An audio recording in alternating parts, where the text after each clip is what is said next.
Hi, my name is Alina Joy Dubois, and I'm from GoodOldDaysFarm.com, and today I want to show you something that we've been using in our home. It's an educational toy, but it's really more of a tool, and we've been having so much fun with it. It's called Eggspert. This is it. You can get it at educationalinsights.com, and it's basically a game show. You can start having game shows in your house, and it is so much fun. Our children have really been enjoying it, and the adults in the house have been enjoying it too because it's fun. There are two ways to play Eggspert, but first let me show you how we set it up. This is the side that you would be looking at as the parent. So these are the controls that you would see, and there's the top of it. This is the side that your students will see. So you can see there are little outlets to plug in each of the different colors. There's also a wireless version of this, but I have the one with wires, and that works for us. So I'm going to just go ahead and plug in 3. You'll see here are my eggs over here. So I'm going to go ahead and plug in 3. Just for the sake of time, I'm going to plug in, let me turn it around again. I'm going to plug in the orange one, and the yellow one, there we go, and the green one. So there we go, I have 3, and you can plug in all of them or just however many you need, and that's fine. And then I'm also going to plug in my teacher controls, which is this white egg is the teacher control. So we're going to plug that in right there. So now we're set up, and while we're talking about controls, let me just show you. This is the volume, so you can turn the volume right off, which is kind of nice, but it's not as much fun. So we're going to turn the volume right up, and then there's a timer, which you can set for 10 seconds, 5 seconds, 20 seconds, or 30 seconds, and that depends on how much time you want to give your students to answer the questions. So the eggs will flash, and that decides how long the eggs will flash for before it will tell you that the time is up. And then you can set it for tone or voice. We're going to set it for tone right now so you can hear it. And we're going to go ahead and plug it in. So let me just, I need to tell you, this is the AC adapter. It plugs into the wall, but the AC adapter doesn't come with it, so you want to order it. Make sure you order it in addition to your purchase. So you can see, let me just do that again because I don't think you saw it. There, you can see it lights up, and then you know it's plugged in and it's working. So I'm going to go through this backwards for you so that you can see how it would look if you were doing this at home. Now the first way to play with Eggspert is to play it game show style. So I'm the teacher, I'm going to ask a question. These are my Mystery of History challenge cards. And so as the parent, you're going to read whatever question that you're reading. This one says, what is Stonehenge? Oh, we just studied that in Mystery of History. And so the child with the orange question knows, and they go, oh, I know that one. And they hit their buzzer. Now here, while it's ringing, other students cannot buzz through. And the only way to clear that is for the teacher to take their egg and clear the control. And then the students are free to buzz again. So if the first child got it wrong, or if you've read another question, then another child can buzz. And here we go.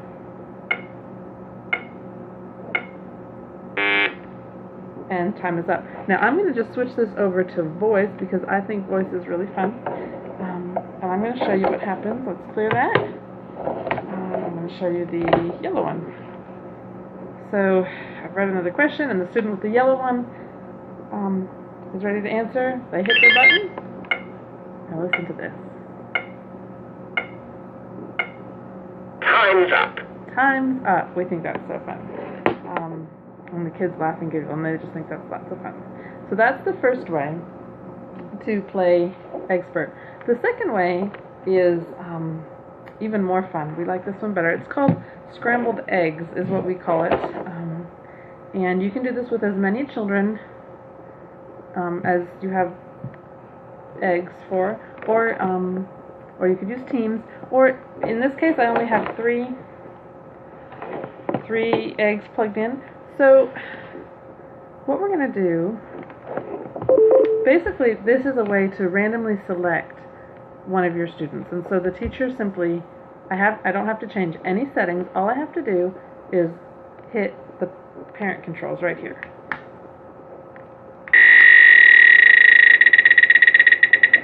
There we go. And it's going to slowly pick somebody. Who's it going to pick? We don't know. You are the Eggspert. So now it's giving that student 5 seconds, because we have it set to 5, to answer. Time's up. Time's up. Okay. Now, you saw that it went through all 6 eggs. What if it had landed on an egg where there's nobody plugged in? Well, that's easy enough to fix. We simply slide these switches. There are switches underneath each egg, and we simply slide it to the left. So we're going to turn this right to the left. I hope I'm doing this right because I'm working backwards. We're going to slide them right to the left to turn them off. And now, if I did that right, what's going to happen is, let me clear that green one off. Good. What's going to happen is it's just going to select through these 3, because these are the 3 I have plugged in. So this is off, these 3 are on, and these 2 are off. Let's see if I did that right. And there we go. You can see.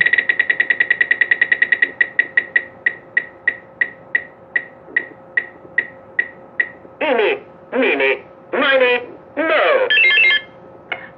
And now the student with orange has 5 seconds, and I can stop it in advance, or it will say time's up. Now what happens when we have that on tone? I just want to show you that real quick. I've switched it to tone now so you won't hear the voice.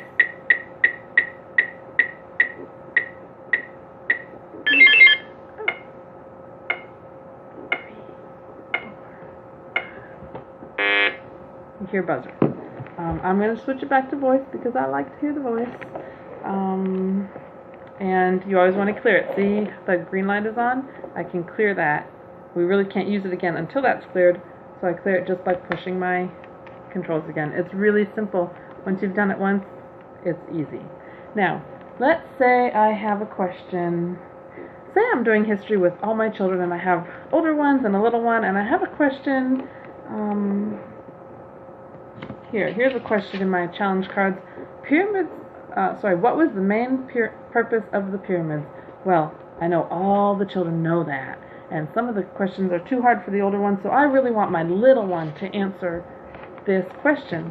And my little one is holding the green egg because that is his favorite. Well, what I'm going to do is I'm going to take this control here, and I'm going to just slide it to the right, and it is going to select that egg automatically because it's set to do that. So here we go. Watch this. It's going through all 3 as if it's random, but it's really not. The light stops here. And now my child holding the green egg gets to answer that question. Time's up. There we go. Now, let me clear that off. You can do this for school. You can do this with your school activities. It's a great way to review school content, but we've also been using it for chore time. And it's really fun to use for chore time because of the element of surprise. And say you have, I'll use the example of 3 students. Say you have 3 children who you need to assign chores to, and you have 3 things that need to be done. You need to wash dishes and wash windows, and someone has to clean the toilet. Well, we can't decide. No one can agree on who's going to do what. And so we simply say, okay, this person, you each get a button, and this person is going to be in charge of washing the windows. Let's see who's going to wash the windows. 4, 3, it's going to be green. It's going to be green because I forgot to set that little switch. So make sure you don't do that. So I just moved it back. So now if I hit it again, which I won't, but if I were to hit it again, it would just pick out of those 3 because I still have the other 3 turned off. But setting it to pick a specific egg, it's really great if you have a child that needs practice on a certain chore. So you notice one child is not, consistently getting the dishes dirty, putting dirty dishes away in the cupboard, washing them but not really washing anything off. So that's a fun way to get that child some extra practice without it seeming like we're making you do that again and again. So that's a fun thing we do. And that's Eggspert, and we just have so much fun with it. So thanks for watching. Don't forget to follow our blog if you don't already, and join us in our Facebook group, because we have lots of fun things going on there. The blog is goodoldaysfarm.com, and our Facebook group is called Good Old Days Farm Fun. So you'll find it if you just type that into the search bar, Good Old Days Farm Fun, and you'll find us there. Thanks for watching, and I'll see you next time. Bye!